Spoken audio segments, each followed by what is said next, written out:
as it relates to the Broncos, you don't have to worry about money because Rob Walton is one of the richest men in the world, and he becomes, walking through the door, by far the richest NFL owner. The richest one is David Tepper at like $16 billion-ish.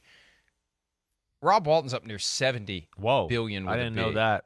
Yeah. So he can write These other those owners checks. are peasants. How dare they? He can write those checks. And all he has to do is follow the family template because his cousin is married to Stan Kroenke. So Broncos fans have to be feeling pretty good about it. Here's the example, and this isn't on the rundown either, and I didn't think to say we should put it on there. The thing we added yesterday to the reporting on the Broncos sale, and this is 100% true. People are like, why the hell would he do this? But this is what happened. Josh Harris, who owns the New Jersey Devils and the Philadelphia 76ers, was willing to pay $5 billion for the Broncos. I saw that. Right. That's exactly why I was saying it's going to start with a 5, because Harris was ready to put 5 on the table. But, and I don't know how this works when you're talking about a high-level sports auction, he wanted to know from the Broncos, if I put 5 on the table, am I getting the team? Yeah. I'm only putting 5 on the table if 5 buys me the team. But they don't do that, right? They wouldn't give him that assurance. They do it blind. Well, they don't. Well, but still, at the end of the day, they do whatever the hell they want to do, right? If I'm trying to sell my house, I can play whatever game I want in trying to get the best offer that I can, and that happens all the time. Yeah. Whatever it is you're trying to sell, right? And now they've got a trust that is operating for the benefit of the Pat Bolin heirs, and they have fiduciary duties, et cetera, et cetera. I don't know what rules would bind them. The goal is to get the best offer that you can. If you have a guy who's bidding on the team who says, I'm only putting 5 on the table if 5 gets me the team, but you're committed to this auction process, what do you do? Because what would have happened? The reason I'm saying this. Yeah, right.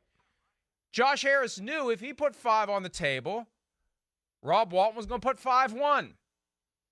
And if Josh Harris put 5-2 on the table, Rob Walton was going to put 5-3. He was just going to bid it up and bid it up and bid it up, and because Rob Walton's got it. Yeah. He was going to keep putting it. And so, Broncos fans, you should be feeling pretty good. You have an owner who is just going to keep throwing money on the pile because, number one, he wants the team, and number two, he clearly wants the team to be successful. And people are like, well, why wouldn't Josh Harris just put his $5 billion on the team and force Rob Walton to pay more?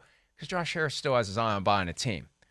Why drive up artificially the final price of the Broncos if you may be buying the next team that's available? Yeah. Right? So the highest price is $4.65. That's it.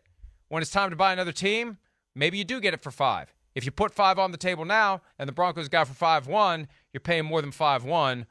Pretty good chance for the next team that's available. So that's why he ultimately didn't do it. So the point is, Broncos fans should be feeling good because maybe on one of these future shows, we're going to be talking about how the Broncos are paying this guy and this guy and this guy and this guy to hold a Super Bowl championship team together like the Rams are. No doubt. That's big time. That really is. And again, we've seen some teams throughout history, when you have these type of owners, they win.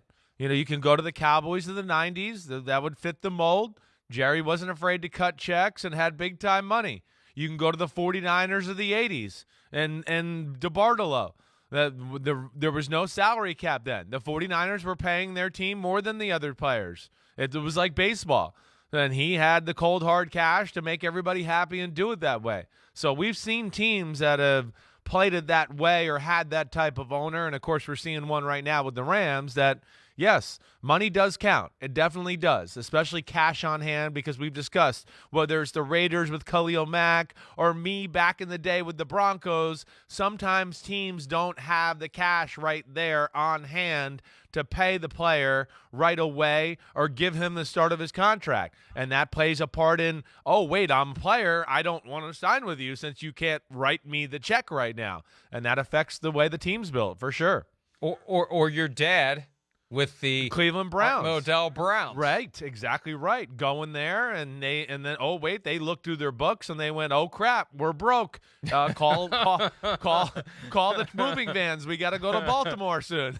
And he ended up not going there. So exactly right. It's a major factor that I don't think fans sometimes quite realize. I don't think I realized until really a number of years after I got done playing and had these conversations with coaches and front office people.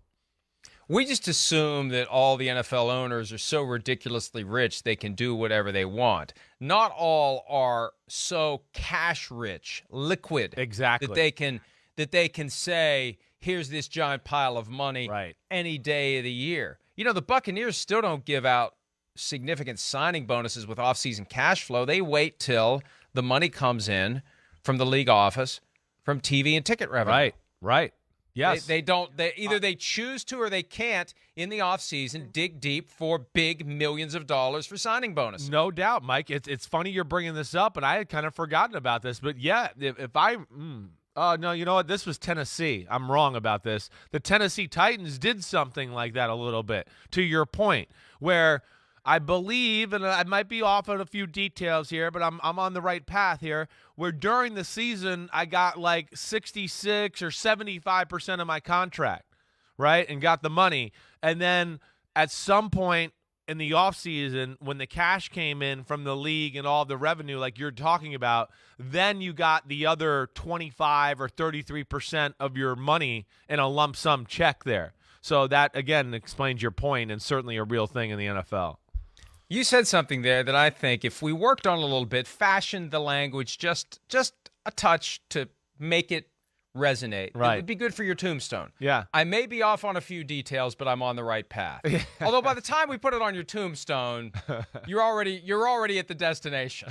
Maybe it's more of a T-shirt slogan than a tombstone. Let's go with the T-shirt. Hi, I'm Mike Tirico, and thanks for watching. Make sure to hit subscribe for the latest news and highlights from NBC Sports.